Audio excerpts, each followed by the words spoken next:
Afghan society of the late 1990s, when the Taliban was in power, and now is different.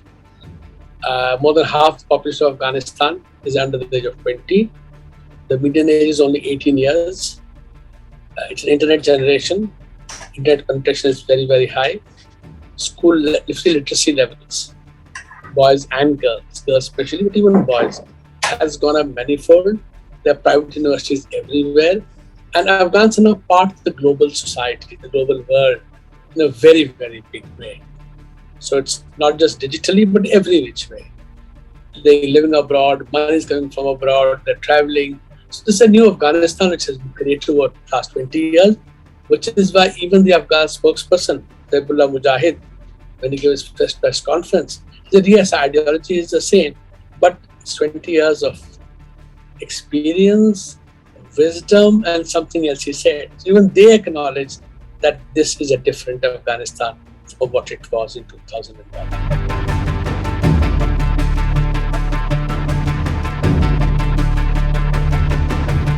There is attacks on not just North America, USA, but also on Western Europe originating out of Afghanistan. They haven't just attacks, particularly in Western Europe, but none of them originated in Afghanistan. They originated from ISIS in Iraq, Syria, or other groups, not from Afghanistan. So in that sense, I think the first initial purpose was to destroy this terrorist base that would threaten the West has been achieved. In fact, was achieved quite some time ago in that sense. But I guess getting out is far more difficult decision than getting in.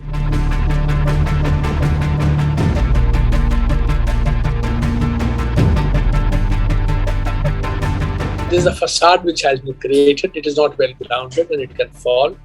In mid-July, I wrote, actually, when people said 6 months, 9 months, I said this government will collapse like a house of cards for 3 very important reasons. One reason was that the Afghan state, as it was created by the Constitution of 2004, was not a very democratic state. Yes, people had the voting rights, but everything was concentrated at the very top, in the office of the president, partly in the parliament, but mostly in the office of the president. All appointments down to the district level were done by the president. The provinces had no role to play in planning and implementing of the governance of that country. The district elections, provincial councils selected but no powers. So governors were appointed by the president directly. And throughout the whole process, political parties can exist but cannot fight in elections, which is very interesting but sad. Then the election process itself was defective for 2 reasons. One, that the whole province was considered one electoral district. So if Kandahar sends 29 MPs to the national parliament, all 29 stood from the same constituency. So 800 people fighting to become MPs from Kandahar, and the first 29 get elected. And there was no local constituencies involved. Then, even worse, that the election system gradually was marred by frauds. 2005 presidential election was the best one. The 2009 elections were dodgy. It could have gone to the second round. It went to the second round, but Abdullah backed out, saying that he doesn't believe in the process. 2014 was definitely an election which was completely fraudulent election, where US Secretary of State Kerry had to come twice to sort it out. And finally, they declared Ghani the winner without telling us who got how many votes, for lost a lot of time. And they arranged a cohabitation between Ghani and Abdullah, which did not work out because Ghani was not prepared to share power. And the last election of 2019, whose results came after 6 months of elections, saw 2 million voters as against 6 million and 8 million in previous years, which again was a completely fraudulent election. So on one hand, the government of Afghanistan had legitimacy in the eyes of the people. It was a legal government, elected government, people loved it. It was not credible because it could not deliver on security. By 2019 election, that government had lost its legitimacy. So that's one pillar of the state had become weak. The second pillar was, of course, the American support. The whole system was based on American support. It was relying on American support, not just financially, politically, militarily. Even though the American army had stopped fighting in 2016 effectively, you see the death rates very low, they were present, and they gave critical intelligence and air support and logistic support to the Afghan military. The Afghan military was trained as a counterinsurgency military, not as a regular army, not a static, a regular army like the Indian Army, which has counterinsurgency operations also, but it does other stuff. This was not done. And this army was completely reliant on American support. And the last pillar, therefore, was when after Doha, and Doha delegitimized the government by making Taliban agreement with Taliban and the USA. The agreement does not even mention Afghanistan government even once. Side by side, the Russians organized peace conferences that they called the Taliban, but not the Afghanistan government, were kept out. They could participate as individuals, but not as a government. They did that. Iran did that. China did that. In addition to Pakistan, these countries all legitimized the Taliban and delegitimized the government. So the government already had become weak politically. The elite did not hold together, did not see democratic legitimacy, but made deals, and was very, very corrupt political elite, enjoying massive multi-million contracts with the Americans. So once that last important pillar, American support, was seen to vanish, why should an individual soldier operating in a remote area want to die for a system which is going to go away in any case? And once the realization happened that there's no point fighting, an army which would have fought on decided not to fight. They just lost any hope. They say, why should I die? The military support for Americans has gone. The American contractors have gone, so no logistics, no intelligence, aero intelligence for Americans, no air support, and with political delegitimacy, it just collapsed like a house of cards. Which is why, though people thought it will last, I feel sad, but yes, I predicted it that this will not last.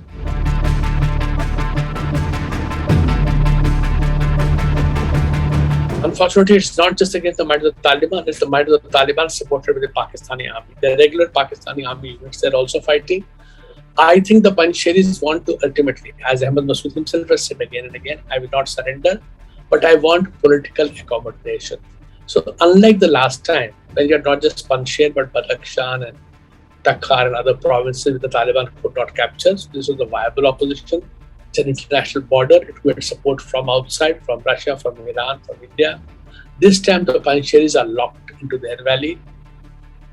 The resistance may last for some time, but at the end of the day, it will not spread, and the numbers are stacked against them. So I think the political accommodation is what they're seeking, and not a long-term insurgency, which will not last.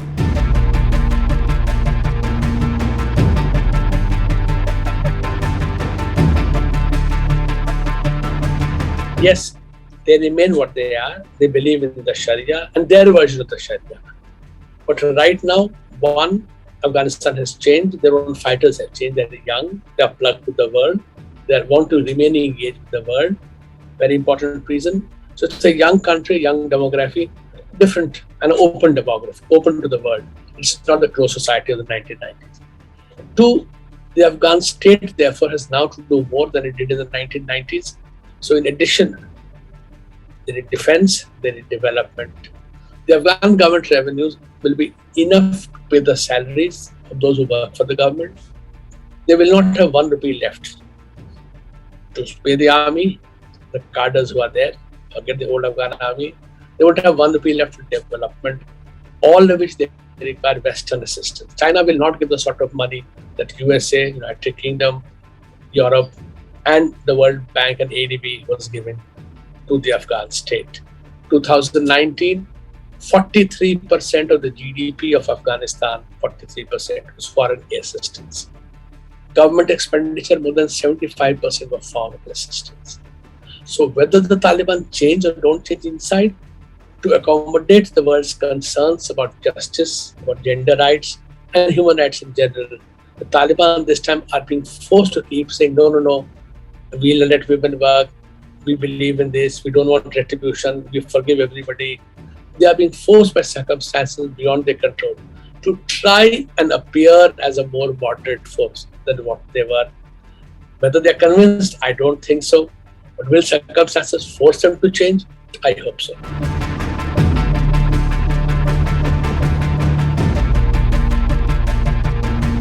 Trusting is really not important in international affairs. Yes, you start with a conversation. You obviously don't let down your guard. But if you don't carry the conversation forward, the trust will never be built. Taliban, and I've said again and again for years, people don't like it as an Indian, I say, Taliban has never been anti-India, never. The Kandahar hijacking was not a Taliban exercise. It was carried out by the Pakistani ISI, planned, executed, and everybody released from prison, Indian prisons for Pakistan, not one Afghan, not one Taliban. Subsequently, also the 20 years, Taliban, whenever they talk about India, they've always said they want India to be a development partner of Afghanistan. They look forward to Indian support, but told India, do not get involved in militarily supporting the Afghan government. That cannot be nice. 2019, when we made the changes in the Kashmir, the Pakistani foreign minister said these developments will jeopardize the Afghan peace talks, which are then going on. The Taliban immediately contradicted, no effort should be made to link Kashmir with Afghanistan. That is between India and Pakistan. This is us. So, they have not done so. Now, we don't like the Taliban because of the human rights records, but basically we don't like the Taliban because of Kandahar, IC 814. I think we have to get over it. The other point also to remember, Taliban have told everybody that we will not allow our soil to be used against your country. They told China, Russia, the United States, Britain. So Britain are still there in Kabul, where the other Western countries have left. Britain is still there. They have assured everybody that we will protect, we will not let our soil be used. Do they mean it? Well, they'll have to carry it forward again. Because they require international assistance to survive, I think in that step, you have to accept it that for the time being, till we have other evidence, you must go along with this. Don't let your guard down. Be alert against the Haqqani networks, the Lashkar-e-Toibas, the Jaish-e-Mohammeds, who can use this confusion to attack India. But while you keep your guard up, do not let it cloud your mind and stop engaging with the Taliban or any other Afghan group which has some political support in the country.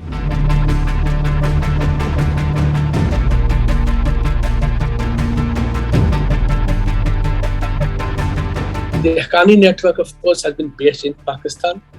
Its fighters are both from Afghanistan and the Pakistan side of the border.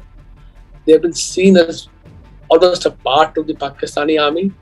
The then US chief in Afghanistan called them a veritable arm of the Pakistani army. So it is uncomfortable.